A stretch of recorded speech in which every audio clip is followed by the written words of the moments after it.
성도들 중에 데려갈 자와 버려질 자라는 제목을 통해서 함께 은혜를 받고자 합니다. 지금은 성령 강림 주간으로서 성령의 강림을 하셔야 하는데, 성령의 강림은 4차원의 세계에서 일어나는 사건이 아니요, 초자연적인 세계에서 일어나는 것도 아니요, 우주 속에 강림하는 것이 아니라 인간의 심령 속에 강림하는 것을 깨달아야 하는 것입니다. 왜냐하면 우리 인간의 구원이 심령 속에서 일어나는 사건이기 때문에 그런 것입니다. 본문이 기록된 마태복음 24장은 우리가 잘 아는 바와 같이 재림장이다라고 합니다. 그러므로 세월이 가면 갈수록 사람들은 마지막 때가 가까웠다라고 말을 하면서 세상에서 지진이 발생을 하고 화산이 터지고 전쟁이 일어나고 어떤 전염병이 발생을 하면 더더욱 종말의 때가 가까웠다라고 말을 많이 합니다. 얼마 전에 잘 아는 목사님께서 요한계시록 책을 출판하게 되어서 출판 예배를 드린다고 초청장이 왔길래 참석을 했었는데, 이곳에서도 시기적으로 보면 마지막 때가 되었다는 것입니다. 그러므로 성경의 마지막이 요한계시록이기 때문에 마지막이 가까우면 가까울수록 요한계시록을 잘 알아야 한다라고 설교하는 것을 들은 적이 있습니다. 그러나 요한계시록을 알려면 창세기를 알아야 하는 것입니다. 왜냐하면 창세기도 계시록인데 하나님께서 모세에게 주신 계시록으로서 현상적인 계시록이 되는 것입니다. 쉽게 말을 하면 창세기는 계시록인데 나무와 같은 거예요. 그래서 현상적 계시라고 하는 것이고, 요한계시록은 본질적 계시록으로서 열매와 같은 것입니다. 그러니까 창세기에서 말하는 이 현상을 알아야 요한계시록에 가서 열매가 나오는 것인데, 창세기에서 말하는 나무를 모르면 요한계시록에 가서는 엉뚱한 것이 나오게 되는 것입니다. 이와 같이 본문 40절을 다시 보면, 그때에 두 사람이 밭에 있음에 하나는 데려감을 당하고 하나는 버려둠을 당할 것이요 라고 하였습니다. 자, 두 사람이 밭에 있다는 것은 교회 나와서 있다는 것입니다. 자, 현상적으로는 사람이 밭에 뭐 하러 가요? 일하러 가지요. 그 일에서 뭐 얻으려고? 열매를 얻으려고, 열매를. 그렇잖아요. 밭에 곡물을 심어놓고 밭에 가서 일하는 것은 그 곡식의 열매를 얻기 위해서 일을 하는 거예요. 그러니까 오늘날 교회 나와가지고 신앙생활을 하면서 열매 속에는 생명이 있기 때문에 생명을 얻기 위해서, 알곡 신자가 되기 위해서 신앙생활을 해야 내가 구원을 받고 데려감을 당하는 것이지, 신앙생활을 하기는 하는데, 아니 수십 년씩 신앙생활을 했고 목사가 되어서 목회를 했는데 알곡 신자가 되기 위해서 신앙생활을 하지 않았다면 이 사람은 버려지게 되는 거예요. 본문 41절 다시 보면, 두 여자가 매를 갈고 있음에 하나는 데려감을 당하고 하나는 버려둠을 당할 것이니라 말씀을 하였습니다. 매를 간다는 것은 왜 매를 갈아요? 곡식을 갈아가지고 어떤 음식을 해먹기 위해서 매를 가는 거잖아요. 마찬가지로 교회 나와서 신앙생활하는 사람들은 나 자신을 깨트려야 돼요. 아주 가루가 되도록 갈아야 돼요. 왜 갈아요? 생명의 말씀을 받기 위해서. 현상적으로는 매를 갈아가지고 육의 양식을 해먹기 위해서 가는 것이지만 교회는 육의 양식 먹으러 오는 거 아니잖아요.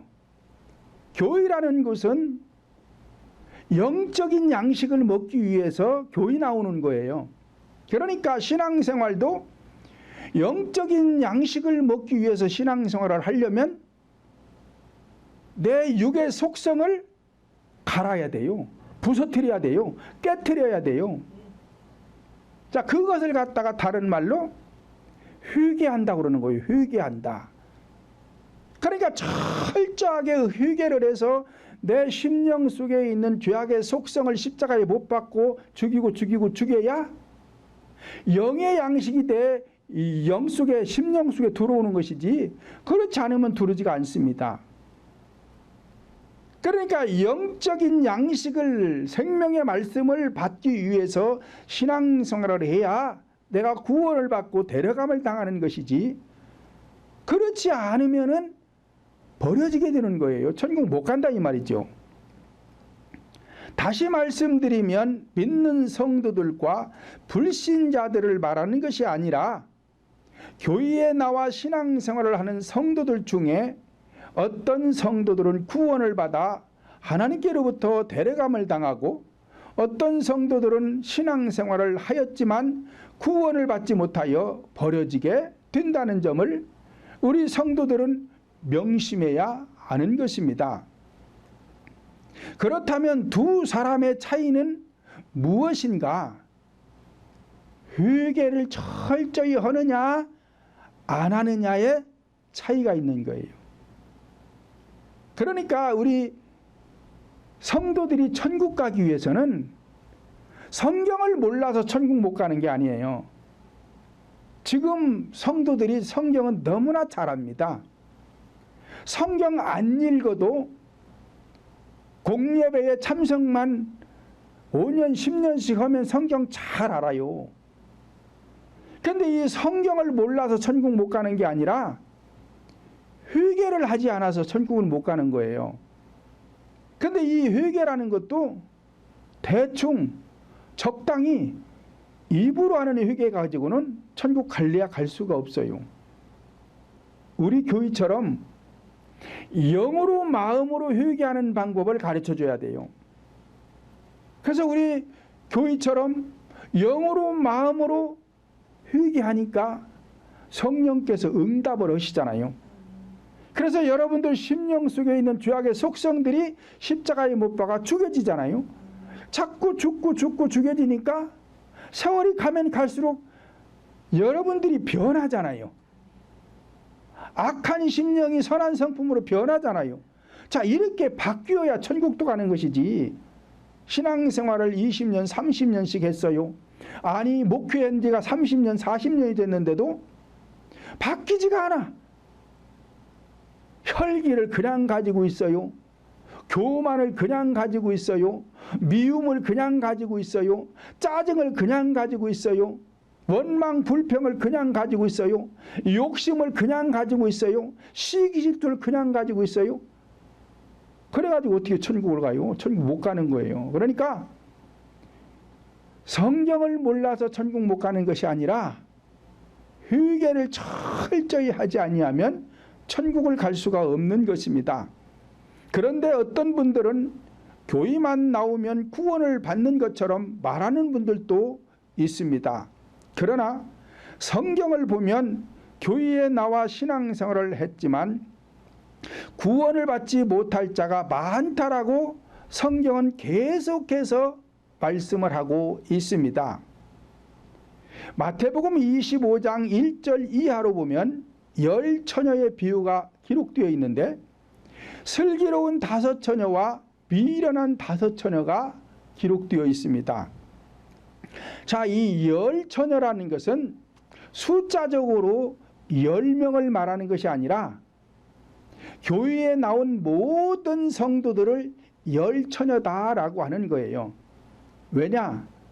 성경에서는 열국 또는 열방 할 적에는 모든 나라를 말하는 것처럼 여기서 열처녀라는 것도 모든 성도들, 교회 나온 모든 성도들 중에 슬기로운 처녀는 구원을 받아 데려감을 당하고 미련한 처녀는 구원을 받지 못해서 버려지게 된다는 것입니다.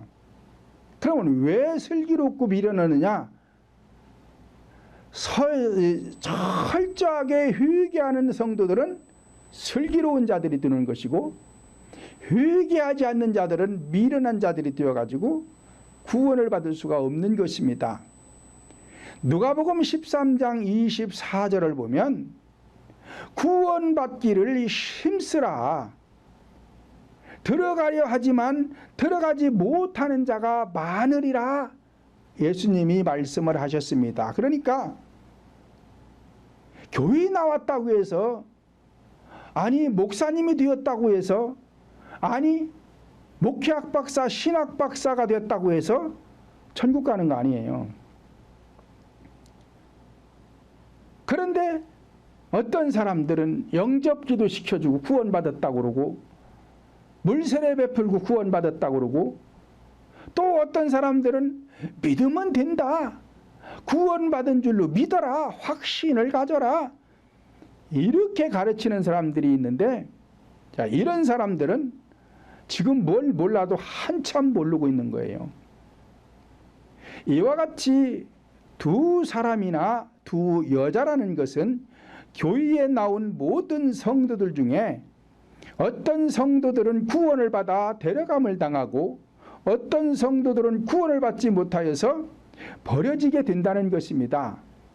그러므로 오늘날 성도들이 버려지지 않고 성령 하나님께로부터 구원을 받아 데려감을 당하려면 어떻게 해야 되느냐? 첫째로 깨어 있어야 데려감을 당하게 된다는 것입니다. 본문 42절로 44절을 다시 보면, 그러므로 깨어 있으라, 어느 날에 너희 주가 임할는지 너희가 알지 못함이니라. 너희도 아는 바니 만일 집 주인이 도적이 어느 경점에 올 줄을 알았다면 깨어 있어 그 집을 뚫지 못하게 하였으리라. 이러므로 너희도 예비하고 있으라. 생각지 않은 때에 인자가 오리라 말씀을 하였습니다. 왜 깨어 있어야 하느냐? 언제 어느 때에 성령 하나님께서 강림하실지 모르기 때문에 깨어 있어야 된다는 것입니다. 그런데 육적으로 깨어 있으라는 것이 아니라 영적으로 깨어 있어야 된다는 것입니다. 본장 36절을 보면, 그러나 그날과 그때는 아무도 모르나니 하늘의 천사들도 알지 못하고 오직 아버지만 아시느니라 말씀을 하였습니다. 이와 같이 그 날과 그 때라는 것은 성령께서 강림하는 때, 다시 말하면 재림을 말하는데, 재림의 날과 그때는 천사들도 모르고 아들도 모르고 아버지만 아신다는 것입니다. 그러므로 우리는 그때와 시기는 알려고 할 필요가 없으나 각자 머리 위에 성령께서 오시면 이때부터 알게 되는 것입니다. 그러니까 성령께서 우리 인간 심령 속에 임재하기 위해서, 다시 말하면 재림하기 위해서는 어느 때 어느 시에 오실지는 모르지만 각자 머리 위에 임하게 되면, 자, 이때부터 아는 거예요. 자, 이것을 갖다가 오순절 마가 요한의 다락방에서 120문도가 성령 받을 때와 같은 것입니다. 어느 때 어느 시에 올지는 몰라요. 그러나 일단 성령께서 임재하기 위해서 오순절 날이 이미 이름에 그러잖아요. 오순절 날이 이미 이름에 그는 재림의 때가 되매 그 소리예요. 왜? 오순이라는 건 성령을 말하니까 오라는 건 성령을 말하고 순이라는 것은 50일 그 10이라는 걸 말하는데 어찌됐든 메시아가 오실 날이 이름에 다시 말하면 성령이 임재할 날이 이름에 성령이 각자 심령 속에 임재할 때가 이름에 그 소리예요. 그러니까 언제 어느 때에 올지는 몰랐지만 각자 머리 위에 임하게 되니까 그때부터 알았어요. 바람 같은 소리가 있었고 불이 혀같이 갈라지는 것이 각 사람 위에 머리 위에 임하여 떴다. 이때부터 아는 거예요. 그러니까 오늘날에도 성령이 우리 인간 영속에 임재하게 되면 오순절 마가의 다락방에 임한 것처럼 똑같이 임하는 거예요. 그러니까 이 사건이 없었다면 성령 안 받은 거예요. 제가 성령을 받아보니까 그래요. 제가 성령을 받아보니까 똑같이 그렇게 임해요. 저도 죽기 살기로 목숨 걸고 생업도 포기하고 회개하다가 언제 오실는지는 몰랐지만 일단 성령이 내 머리 위에 임하면서부터 그때부터 제가 알게 된 거예요. 그래서 지금도 오순절 마가다락방에 임한 것처럼 똑같이 오시는데 자 성령이 우리 인간 영 속에 임재하는 것을 갖다가 재림이다라고 하는 것입니다. 본장 23절도 보면 그때에 사람이 너희에게 말하되 보라 그리스도가 여기 있다 혹 저기 있다 하여도 믿지 말라 말씀하였으며 본장 26절도 보면 사람들이 너희에게 말하되 보라 그리스도가 광야에 있다 하여도 나가지 말고 보라 골방에 있다 하여도 믿지 말라 말씀을 하였으며 누가복음 17장 20절로 21절을 보면 바리새인들이 하나님의 나라가 어느 때에 임하나이까 묻거늘 예수께서 대답하여 가라사대 하나님의 나라는 볼 수 있게 임하는 것이 아니요 또 여기 있다 저기 있다고도 못하리니 하나님의 나라는 너희 안에 임하느니라 말씀을 하였습니다. 그러니까 성령이 우리 인간 영 속에 임재를 해야만이 이게 구원이에요. 그러면은 성령님이 왜 재림을 해요? 재림하는 이유가 뭐예요? 구원하려고 오시는 거잖아요. 구원하려고 오시는 거예요. 괜히 재림하는 거 아니에요. 재림은 사람들을 구원하기 위해서 오시는 거예요. 그러면은 믿지 않는 사람이나 믿는 사람이나 다 구원하는 게 아니잖아요. 믿는 사람들만 구원으로 오시는 거예요. 그러면 예수님께서 현상 속에 우주 공간 속에 또다시 지구 위에 육신의 몸으로 오시는 게 아니에요. 성령으로 오시는 것이지. 그래서 예수님께서 십자가에 못 박혀 죽어서 3일 만에 살아난 이후에 승천하기 이전에 내가 가는 것이 유익한데 내가 가면 보혜사 성령을 너희에게 보내주겠다라고 약속을 하신 거예요. 그러니까 재림의 약속은 성령으로 오시겠다라고 약속을 하신 것이지 육신의 몸으로 다시 온다고 약속한 게 아닙니다. 그런데 많은 사람들이 육신의 몸으로 현상적인 우주 공간 속에 이 지구 땅에 다시 오시는 것처럼 얘기를 하는데 몰라서 그래요. 몰라서. 그러니까 성령을 반드시 받아봐야 돼요. 성령을 반드시 받으면 이런 걸 다 알게 되어 있어요. 깨닫게 되어 있습니다. 그러므로 그리스도의 재림은 육체로 현상적 재림이 아니라 성령으로 인간 심령 속에 오시는 걸 갖다가 재림이다라고 하는 것입니다. 그래서 성령의 역사는 4차원의 세계에서 있는 것이 아니고 초자연적인 세계에서 일어나는 것이 아니라 우리 성도들 각자 심령 속에서 성령은 운행하시고 여기에서 성령의 역사가 일어나는 것입니다.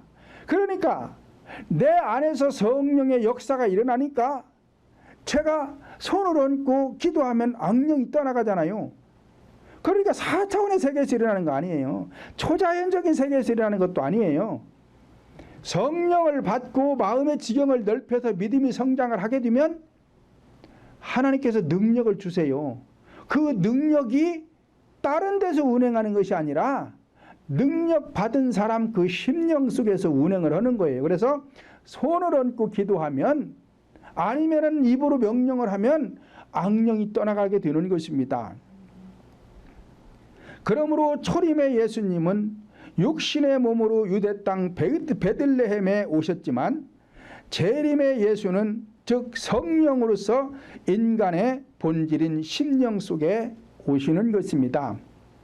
본장 34절도 보면 내가 진실로 너희에게 말하노니 이 세대가 지나가기 전에 이 일이 다 이루리라 말씀을 하였습니다. 이 세대라는 것은 내가 출생해서 죽을 때까지가 이 세대예요. 그러면 이 세대가 이 일이 이루어지는 걸 다 본다. 그러니까 다 본다라는 것은 구원이 이루어지는 걸 본다는 거예요. 그러니까 재림을 보게 된다는 거예요. 누가? 현재 내가 출생을 해서 내가 죽기 전에 재림을 보게 된다는 거예요.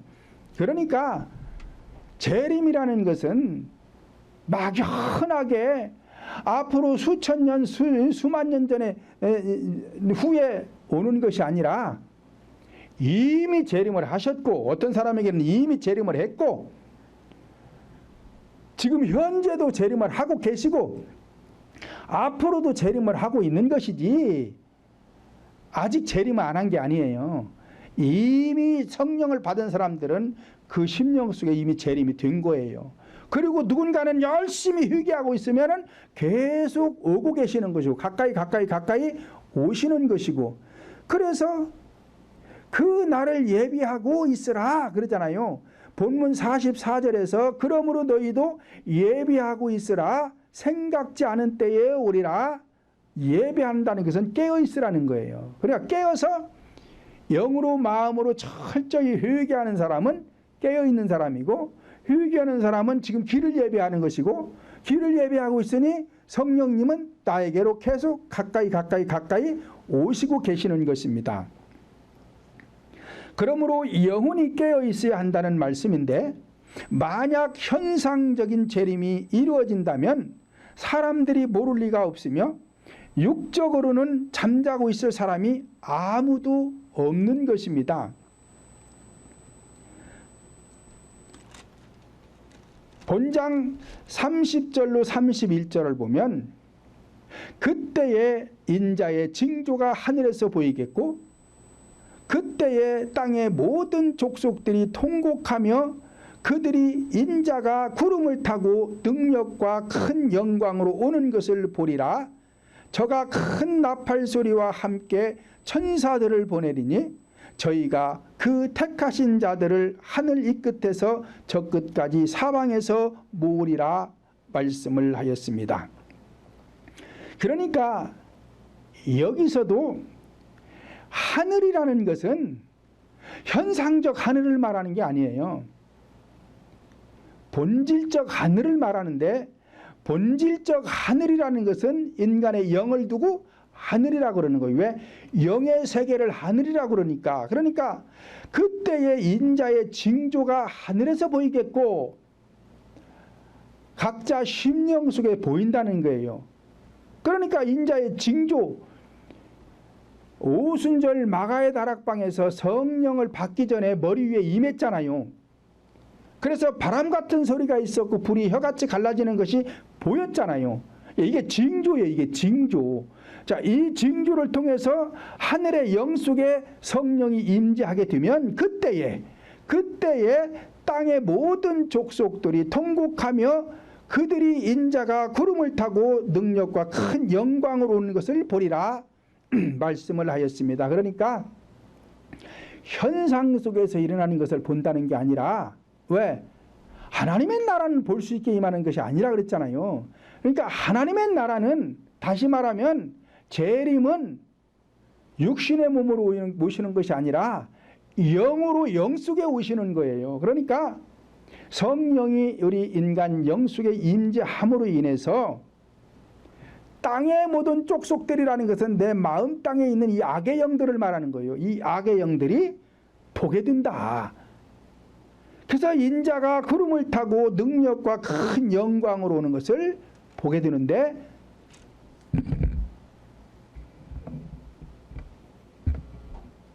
지구 속에 있는 인간들이 보는 것이 아니라 영 속에 임재하는 사람의 그 마음 속에 있는 이 악의 영들, 모든 족속들이 성령이 임재하심을 보게 되는 것입니다. 그러므로 재림은 인간의 본질인 심령 속에 성령님께서 임재하심을 뜻하고 있음을 우리는 깨달아야 하는 것입니다. 그러므로 깨어 있어야 한다는 것은 영혼이 깨어 있어야 한다는 것이며, 영혼이 깨어 있기 위해서는 기도 외에 다른 방법이 없습니다. 제가 계속 말씀드리지만 성경 천도가 아니라 만독을 해가지고 성경을 외우고 다녀도 영은 깨어나지가 않는 것입니다.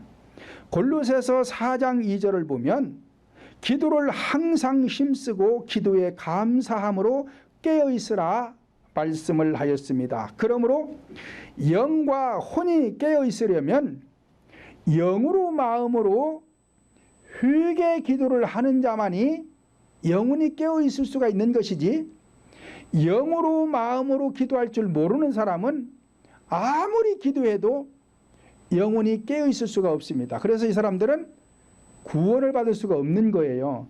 데려감을 당할 수가 없는 거예요.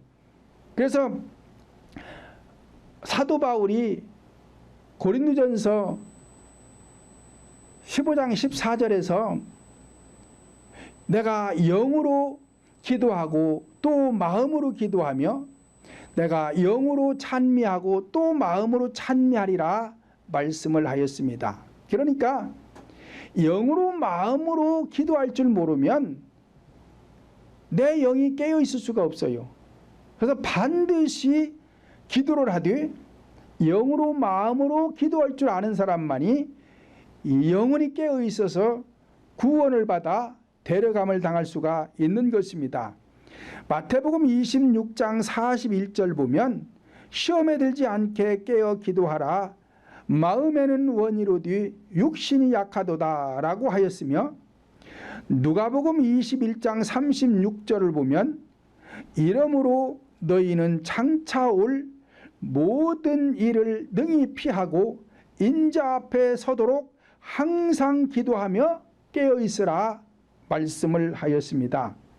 장차 올 시험을 피하고라는 것은 악령과의 싸움에서 승리하게 되면 인자 앞에, 다시 말하면 성령 하나님 앞에 서게 되는데, 서는 자가 구원을 받아 데려감을 당하는 자들이 서 있는 것이죠. 그러니까 기도하지 아니하면 영혼이 깨어 있을 수가 없는 것입니다.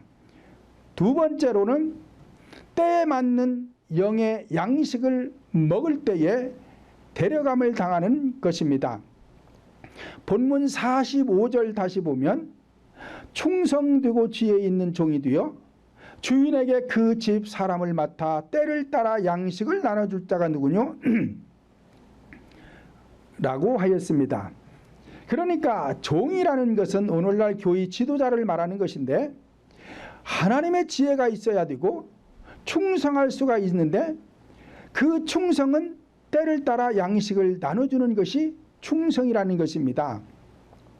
그러니까 영적 양식이라는 것은 생명의 말씀을 뜻하는 것이며, 생명은 회개할 때 얻을 수가 있으니까 때를 따라 나누어주는 양식은 다른 것이 아니라 네 가지 구속사, 십자가의 복음 또는 십자가의 도라고 하는 것입니다. 왜냐? 내 안에 있는 이 죄악의 속성을 십자가에 못 박아 죽고 죽는 자만이 이 네 가지 구속사를 알 수가 있어요. 하나님께서 죽지 않는 자에게는 네 가지 구속사를 안 알려주십니다. 그러니까 바울 사도가 나는 날마다 죽는다 그러잖아요. 날마다 죽으니까 하나님께서 바울 사도에게 네 가지 구속사를 많이 깨닫게 해주신 거예요. 그래서 성경을 많이 기록할 수가 있었던 것입니다. 마찬가지로 오늘날에도 십자가에 못 박아 죽는 자만이 십자가의 복음, 십자가의 도를 깨달을 수가 있는데, 십자가의 복음이나 십자가의 도라는 것은 다른 게 아니에요. 이 네 가지 구속사를 갖다가 십자가의 복음 또는 십자가의 도다라고 하는 것입니다. 본문 46절을 보면 주인이 올 때에 그 종이 이렇게 하는 것을 보면 그 종이 복이 있으리로다 라고 하였습니다. 이와 같이 주인이 볼 때에, 즉 성령 하나님께서 볼 때에 종이, 즉 교회의 지도자가 생명의 양식인 회개의 복음을 전하는 자가 복이 있다는 거예요. 그러니까 교회 안에서는 다른 것이 필요가 없어요. 회개만 철저히 하면 누구나 다 구원받을 수 있는 것이고, 회개를 철저히 하면 교회 지도자에게는 네 가지 구속사를 깨닫게 해주시고, 네 가지 구속사를 깨닫게 되면 반드시 능력이 나가게 되어 있는 거예요. 그러면 하나님을 믿는데 왜 나에게서 전지전능하신 하나님의 능력이 나타나지를 않느냐? 그것은 이 네 가지 구속사를 깨닫지 못해서 그러는 거예요. 하나님의 말씀은 능력이 있기 때문에 말씀이잖아요. 능력이 없으면 말씀이 아니죠. 그러니까 오늘날 교회의 지도자는 이유 없어요. 성령의 능력이 나타나야 되는 것이지, 그래야 하나님의 사람인 것이지, 성령의 능력이 나타나지 아니하면 하나님의 사람이 될 수가 없습니다. 그래서 이런 사람들은 지금 지혜 있고 충성된 종이 될 수가 없어요. 본문 47절 다시 보면 내가 진실로 너희에게 이르노니 주인이 그 모든 소유를 저에게 맡기리라 말씀을 하였습니다. 주인이라는 것은 성령님을 말하는 것이고, 주인의 소유라는 것은 성도들을 뜻하는 것이니까, 하나님께서 성도들의 영혼을 맡길 때에 아무에게나 맡긴다는 게 아니에요. 누구에게 맡긴대요? 지혜 있고 충성되고 복이 있는 사람. 그런데 어떤 사람들은 현상적으로 생각하니까 자기가 복이 있는 것처럼 생각을 해요. 자, 성도가 많으면 복이 있다고 생각을 하겠죠. 1000명, 10,000명씩 모이면 그 교회가 복을 받았다고 생각을 하겠죠. 그런데 그걸 말하는 것이 아니고, 영혼이 지금 살았느냐 구원을 받았느냐, 자, 이거를 두고 복이 있다라고 그러는 것이지, 1000명 아니라 10,000명, 10만 명이 모이는데 교회 지도자가 구원을 받지 못했어요. 그렇다면 거기는 복 있는 데가 아니에요. 지혜도 없어요. 충성도 없어요. 복도 없어요. 아무것도 없는 거예요.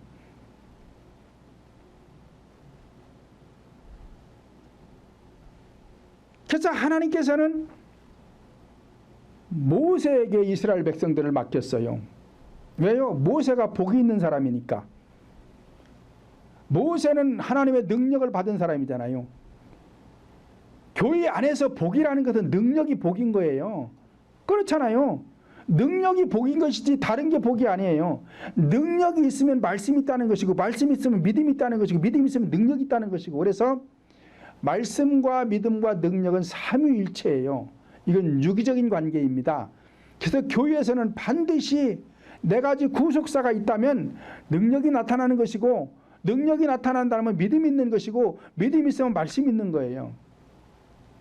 그래서 하나님께서는 하나님의 사람, 능력의 사람 모세에게 이스라엘 백성들을 맡겨가지고 출애굽을 시켜서 광야 40년을 거쳐서 복된 땅, 가나안 땅에 들어가게 하는 것입니다. 모세에게 능력이 없었고 모세에게 복이 없었다면 이스라엘 백성들을 가나안 땅으로 인도할 수가 없어요. 못하는 거예요.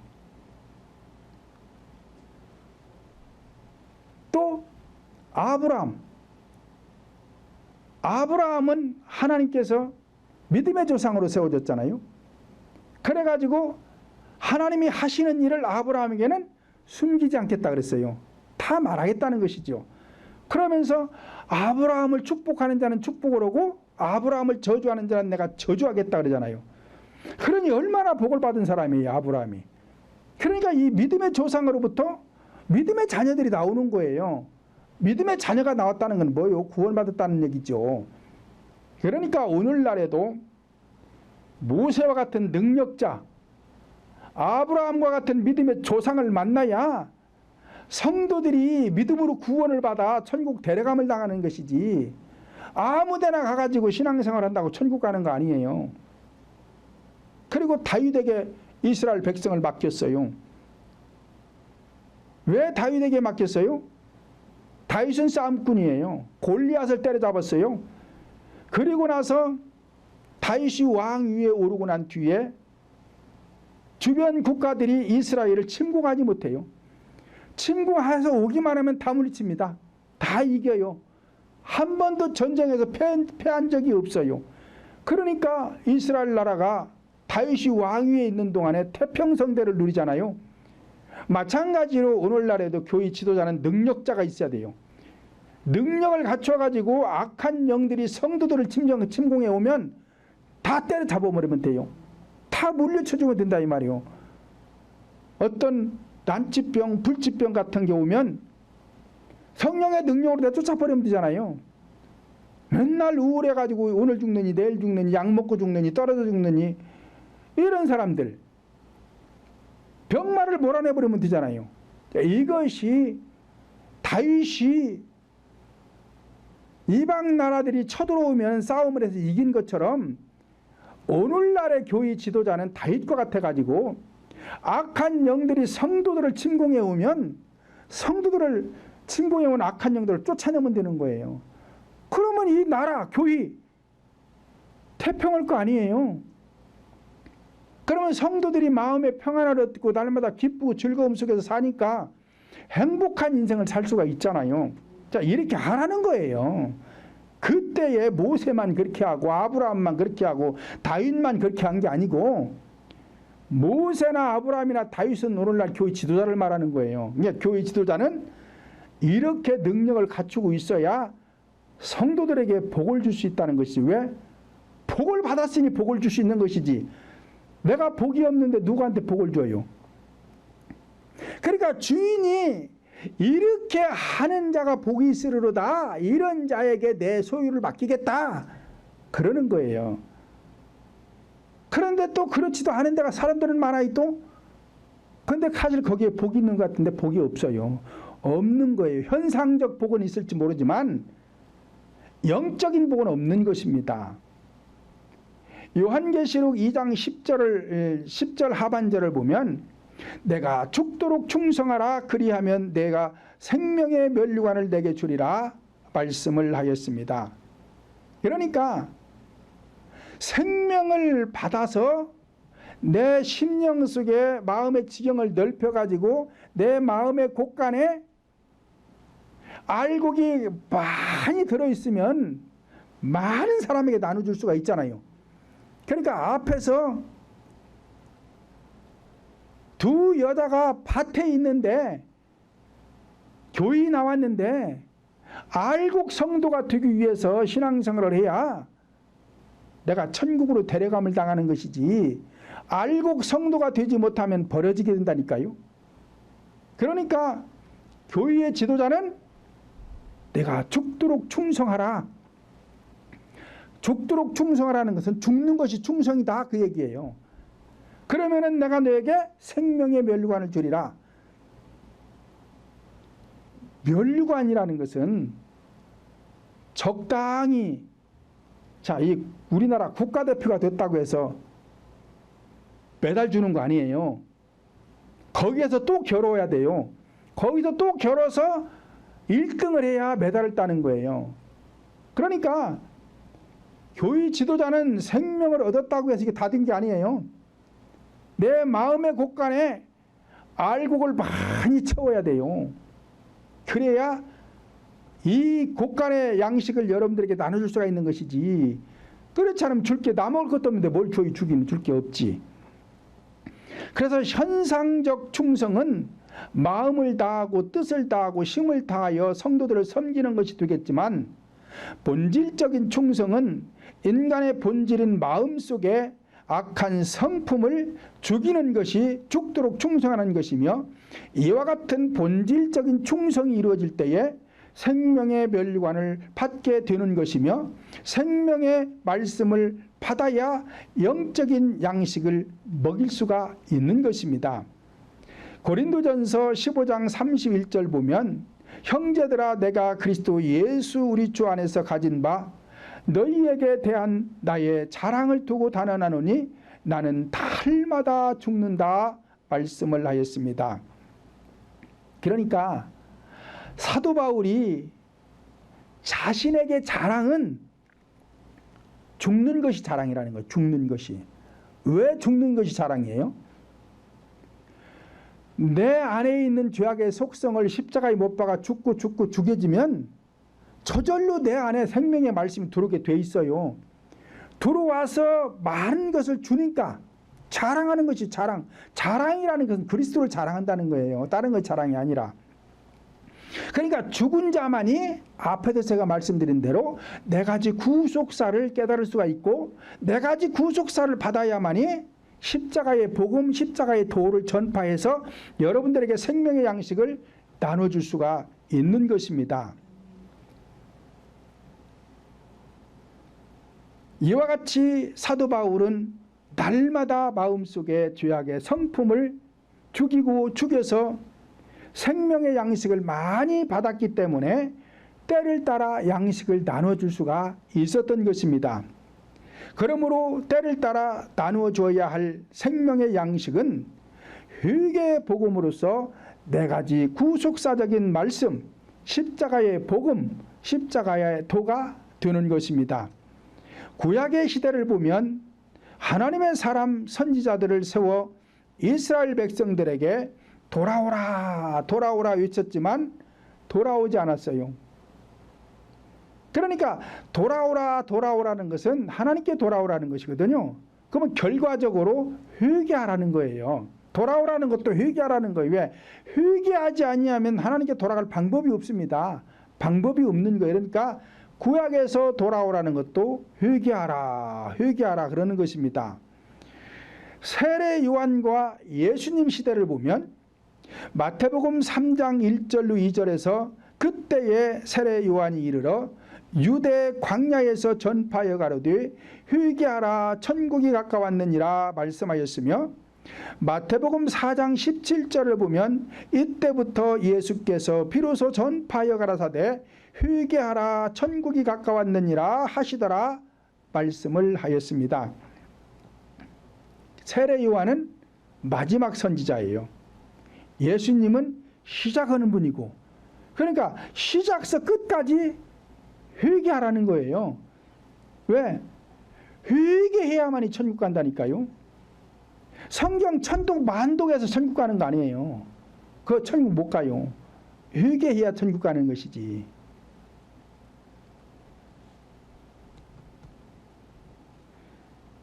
사도들 시대에도 보면 마가복음 6장 12절을 보면 제자들이 나가서 회개하라 전파하고 라고 하였으며, 사도행전 26장 20절로 21절 보면 먼저 다메섹에서와 또 예루살렘에 있는 사람과 온 유대 온 땅과 이방인에게까지 회개하고 하나님께로 돌아가서 회개에 합당한 일을 행하라 선전함으로 유대인들이 성전에서 나를 잡아 죽이고자 하나 하나님께서 도와주사 내가 오늘까지 증거하노라 말씀을 하였습니다. 그러니까 바울 사도가 다메섹에서 뭐 했어요? 성령을 받잖아요. 자, 여기서부터 회개의 복음을 전파했다는 거예요. 어디까지? 예루살렘과 온 유대와 이방인들까지. 그렇게 하니까 유대인들이 자기를 잡아 죽이려고 한다는 거예요. 죽이려고 한다는 거예요.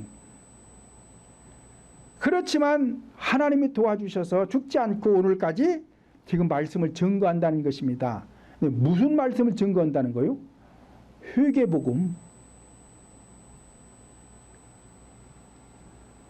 회개하고 하나님께로 돌아가서 회개에 합당한 일을 행하라 선전함으로, 선전했다는 것은 복음을 전파함으로 유대인들이 성전에서 나를 잡아 죽이려고 한다. 그러니까 오늘날에도 회개복음 외에 다른 복음 전하면 안 돼요. 근데 회개복음이 뭔지를 몰라. 그리고 내가 회개하지 않으니까, 그리고 교세가 좀 커지면은 맨날 돌아다니기 바빠. 돌아다니기 바빠가지고 내가 회개할 시간이 없어요. 그러니까 성도들에게도 회개하라 소리도 못하고 회개복음을 전해야 되는데 회개복음을 알아야가 이제 회개복음을 전파하지요. 회개해야 된다, 회개해야 된다, 그건 다 알아요. 근데 회개복음이라는 것은 네 가지 구속사를 통해서 성도들 심령 속에 적용을 시켜줘야 이게 회개복음이 되는 것입니다.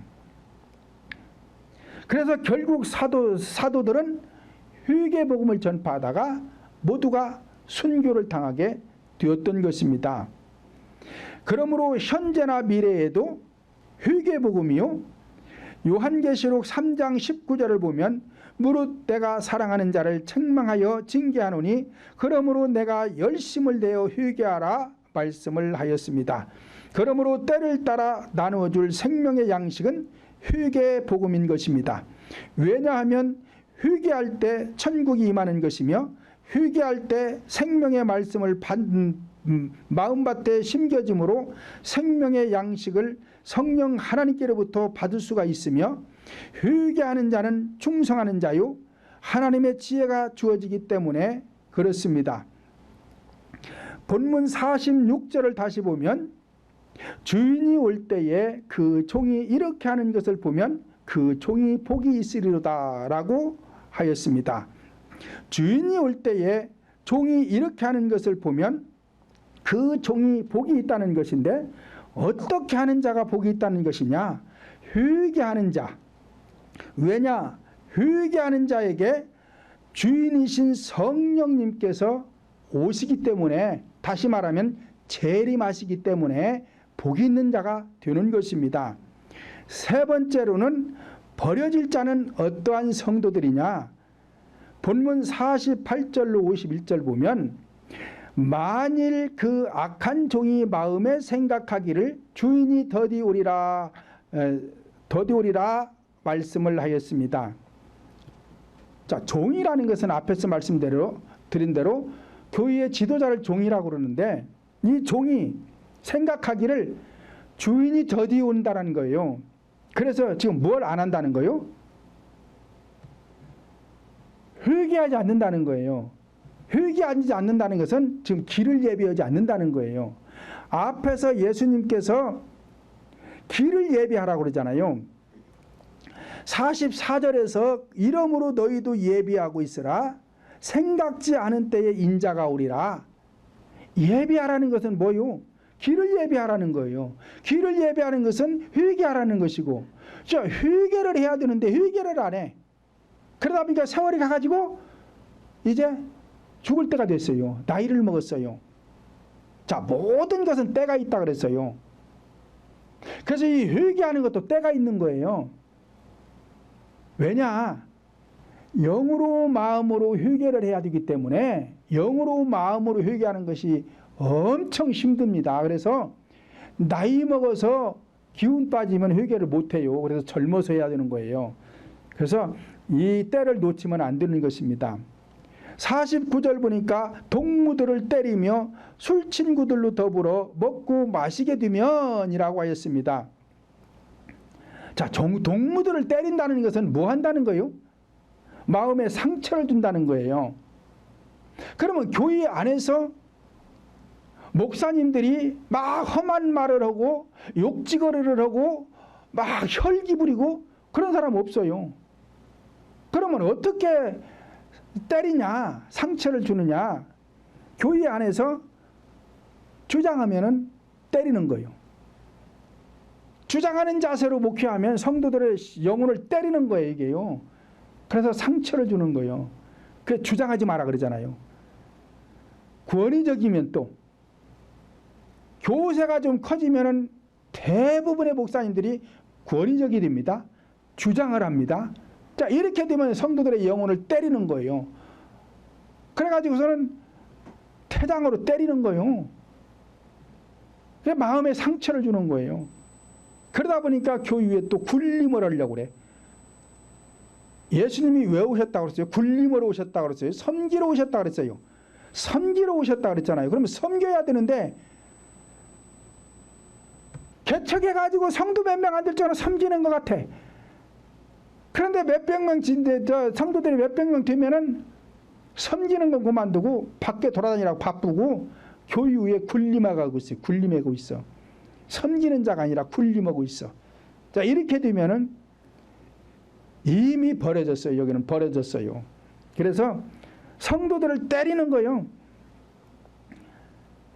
그리고는 독선적이요. 이렇게 되면은 주장하고 권위적이고 굴림하고 독선적이면은 성도들의 영혼을 지금 때리고 있는 거예요. 그래서 상처를 주고 있고 감옥에 갇히게 끌어모는 것이고 영혼을 죽이는 행위가 되는 것입니다. 그리고 술 친구로 더불어 먹고 마시게 된다는 거예요. 이 술 친구라는 게 뭐예요? 교회 안에서 술 마시고 흥청망청하는 사람이 어디 있어요? 없잖아요. 그런데 지금 때리고 술 친구를 만든다는 거예요. 이건 네 가지 구속사가 없으면 허랑방탕한 거예요. 그래서 천국 가는 길은 네 가지 구속사로 제시를 하는 거예요. 방향 제시는 다른 것이 없어. 교회 안에서는 네 가지 구속사 이외에 천국 가는 방향이 없어요. 그러니까 이 네 가지 구속사로 방향 제시를 해야 되는데 이 방향 제시를 못하면은 방탕한 거예요. 술 취한 거예요. 술 많이 취한 사람이 방향 감각이 없잖아요. 그래서 방향을 모르고 가는 사람을 갖다가 성경에서는 술 취했다라고 하는 것입니다. 자, 앞에서 이 천국까지 못할 사람들 51절 본문 51절 보니까 어미 때리고 의식하는 자의 받을 유래 처하리니 거기서 슬피 울며 이를 갈미 있으리라 말씀을 하였습니다.